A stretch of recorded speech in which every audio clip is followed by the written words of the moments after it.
ओम गण गणपते नमः। ओम नमो नारायण। मेरे चैनल पर आप सभी का हार्दिक स्वागत है। आज की इस वीडियो में हम वैशाख मास महात्म्य के स्कंद पुराण के अनुसार छठे अध्याय और सातवें अध्याय का एक साथ पाठ करेंगे।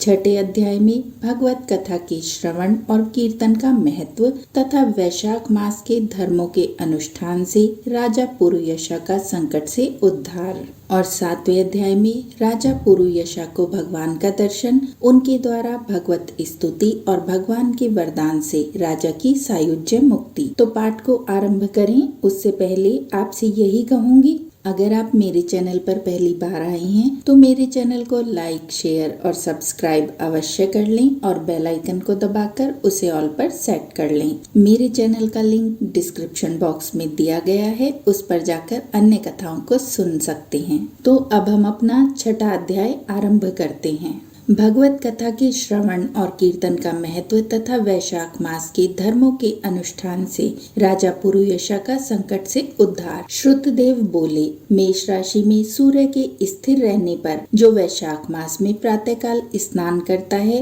और भगवान विष्णु की पूजा करके इस कथा को सुनता है, वह सब पापों से मुक्त होकर भगवान विष्णु के परम धाम को प्राप्त होता है। इस विषय में एक प्राचीन इतिहास कहते हैं, जो सब पापों का नाश, पवित्र, कारक, धर्मानुकूल, वंदनीय और पुरातन है। गोदावरी के तट पर शुभ ब्रह्मेश्वर क्षेत्र में महर्षि दुर्वासा के 2 शिष्य रहते थे, जो परमहंस, ब्रह्मनिष्ठ, उपनिषद विद्या में परिनिष्ठित और इच्छा रहित थे। वे भिक्षा मात्र भोजन करते और पुण्यमय जीवन बिताते हुए गुफा में निवास करते थे। उनमें से एक का नाम था सत्यनिष्ठ और दूसरे का नाम था तपोनिष्ठ। वे इन्हीं नामों से तीनों लोकों में विख्यात थे। सत्यनिष्ठ सदा भगवान विष्णु की कथा में तत्पर रहते थे। जब कोई श्रोता अथवा वक्ता न होता तब वे अपने नित्य कर्म क्रिया करते थे। यदि कोई श्रोता उपस्थित होता तो उसे निरंतर वे भगवत कथा सुनाते, और यदि कोई कथावाचक भगवान विष्णु की कल्याणमयी पवित्र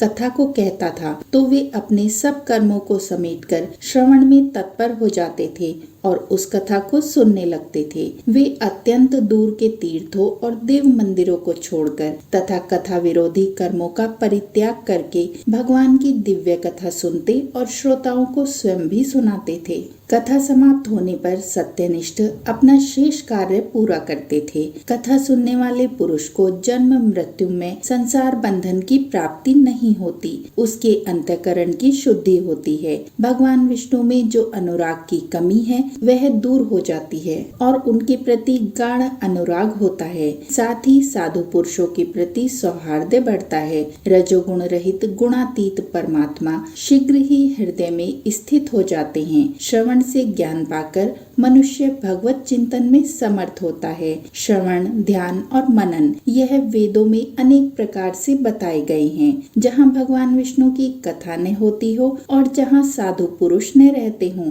वह स्थान साक्षात गंगा तट ही क्यों न हो, निसंदेह त्याग देने योग्य है। जिस देश में तुलसी नहीं है अर्थात भगवान विष्णु का मंदिर नहीं है, ऐसा स्थान निवास करने योग्य नहीं है। यह निश्चित करके मुनिवर सत्यनिष्ठ सदा भगवान विष्णु की कथा और चिंतन में संलग्न रहते थे। दुर्वासा का दूसरा शिष्य तपोनिष्ठ दुराग्रह पूर्वक कर्म में तत्पर रहता था। वह भगवान की कथा को छोड़कर अपना कर्म पूरा करने के लिए इधर उधर हट जाता था। कथा की अवहेलना से उसे बड़ा कष्ट उठाना पड़ा। अंततोगत्वा कथा परायण सत्यनिष्ठ ने ही उसका संकट से उद्धार किया। जहाँ लोगों के पाप का नाश करने वाली भगवान विष्णु की पवित्र कथा होती है, वहाँ सब तीर्थ और अनेक प्रकार के क्षेत्र स्थित होते हैं। जहाँ विष्णु कथा रूपी पुण्यमयी नदी बहती रहती है, उस देश में निवास करने वालों की मुक्ति उनके हाथ में ही है। पूर्व काल में पांचाल देश में पुरुयशा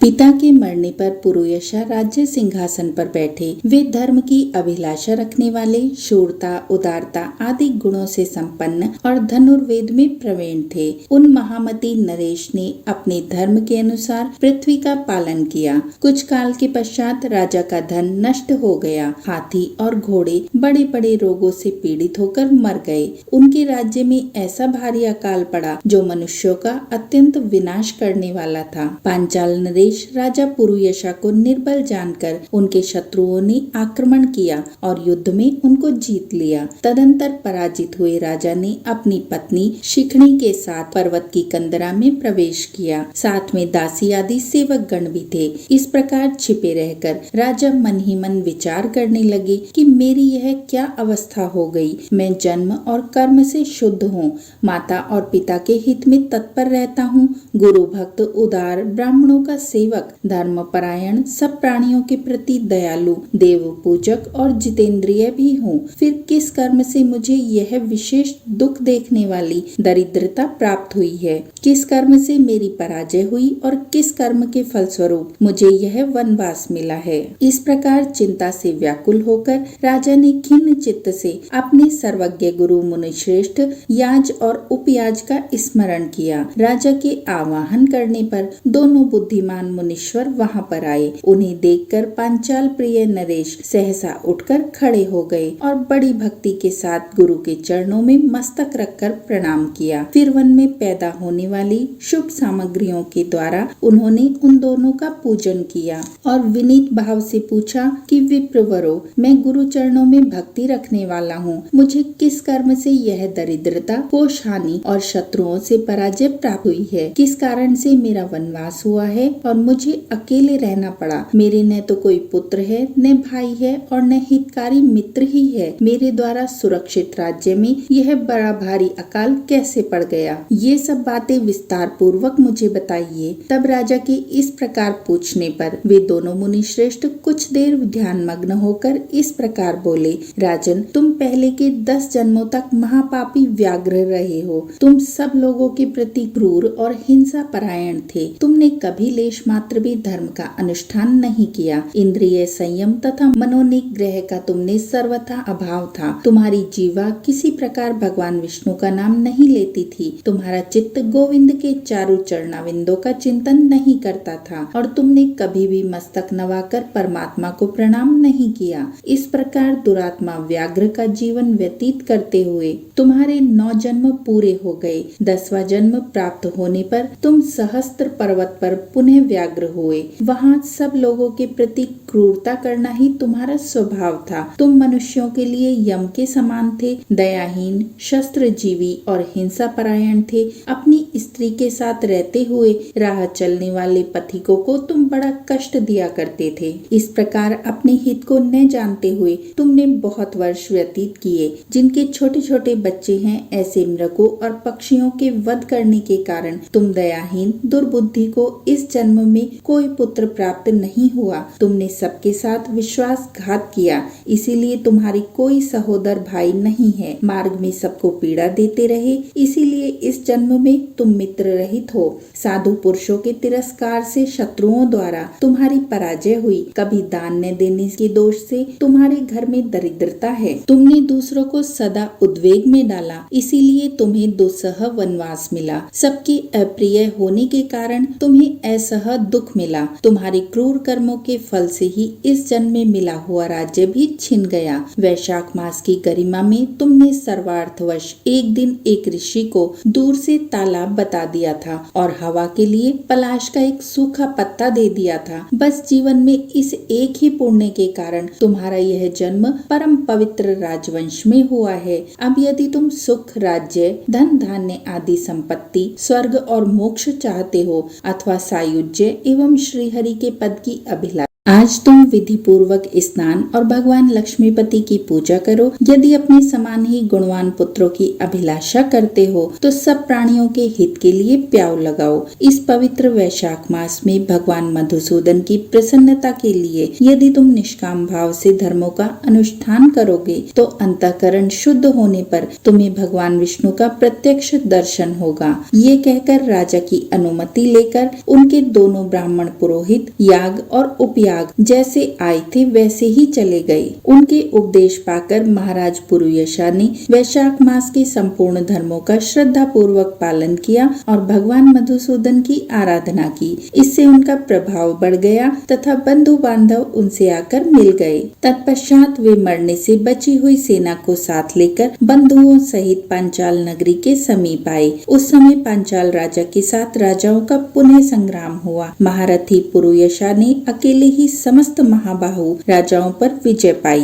विरोधी राजाओं ने भागकर विभिन्न देशों के मार्गों का आश्रय लिया। विजयी पांचाल राज ने भागे हुए राजाओं के कोष, 10 करोड़ घोड़े, 3 करोड़ हाथी, 1 अरब रथ, 10,000 ऊंट और 3 लाख खच्चरों को अपने अधिकार में करके अपनी पुरी में पहुंचा दिया। वैशाख धर्म के महात्म्य से सब राजा भग्न मनोरथ हो पुरुयशा को कर देने वाले हो गए और पांचाल देश में अनुपम सुकाल आ गया। भगवान विष्णु की प्रसन्नता से इस वसुधरा पर उनका एक छत्र राज्य हुआ और गुरुता, उदारता आदि गुणों से युक्त उनके 5 पुत्र हुए, जो धृष्टकीर्ति, धृष्टकेतु, धृष्टधुम्न, विजय और चित्रकेतु के नाम से प्रसिद्ध थे। धर्म पूर्वक प्रतिपालित होकर समस्त प्रजा राजा के प्रति अनुरक्त हो गई। इससे उसी क्षण उन्हें वैशाख मास के प्रभाव का निश्चय हो गया। तब से पांचाल राज भगवान विष्णु की प्रसन्नता के लिए वैशाख मास के धर्मों का निष्काम भाव से बराबर पालन करने लगे। उनके इस धर्म से संतुष्ट होकर भगवान विष्णु ने अक्षय तृतीया के दिन उन्हें प्रत्यक्ष दर्शन दिया। 7वां अध्याय।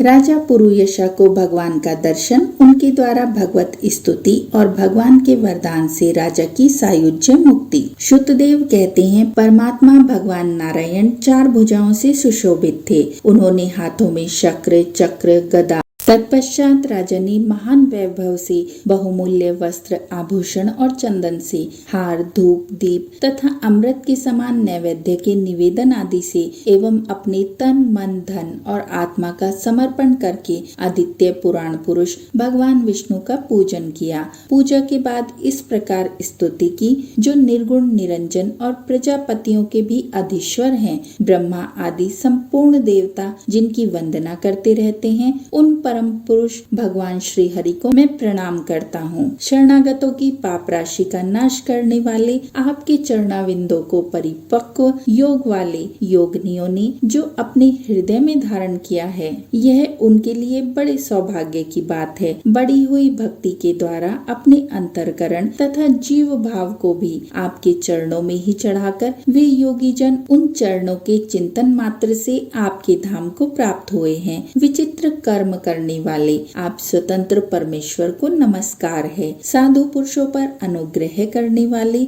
आप परमात्मा को प्रणाम है। प्रभु, आपकी माया से मोहित होकर मैं स्त्री और धन रूपी विषयों में ही भटकता रहा हूँ। अनर्थ में ही मेरी अर्थ दृष्टि हो गई थी। प्रभु विश्व मूर्ते, जब जीव पर आप अनंत शक्ति परमेश्वर की कृपा होती है, तभी उसे महापुरुषों का संग प्राप्त होता है, जिससे यह संसार समुद्र गोपद के समान हो जाता है। ईश्वर, जब सत्संग मिलता है, तभी आप में मन तथा बुद्धि का अनुराग होता है। मेरा समस्त राज्य जो मुझसे छिन गया था, वह भी आपका मुझ पर महान अनुग्रह हुआ है, ऐसा मैं मानता हूँ। मैं न तो राज्य चाहता हूँ, न पुत्र आदि की इच्छा रखता हूँ और न कोष की ही अभिलाषा रखता हूँ, अपितु मुनियों के द्वारा ध्यान करने योग्य जो आपके आराधनीय चरणाविंद हैं, उन्हीं का नित्य सेवन करना चाहता हूँ। देवेश्वर जगन निवास, मुझ पर प्रसन्न होइए, जिससे आपके चरण कमलों की स्मृति बराबर बनी रहे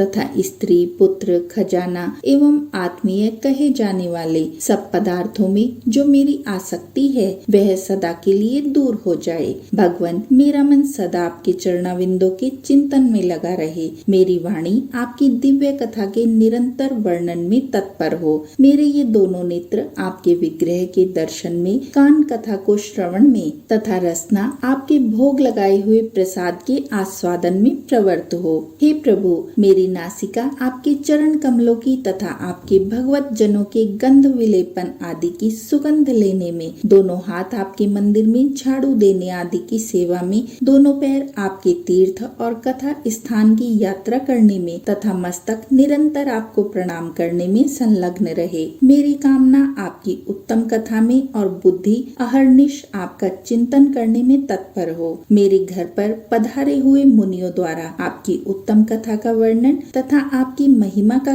गान होता रहे और इसी में मेरे दिन बीते। विष्णु, एक क्षण तथा आधे पल के लिए भी ऐसा प्रसंग न उपस्थित हो जो आपकी चर्चा से रहित हो।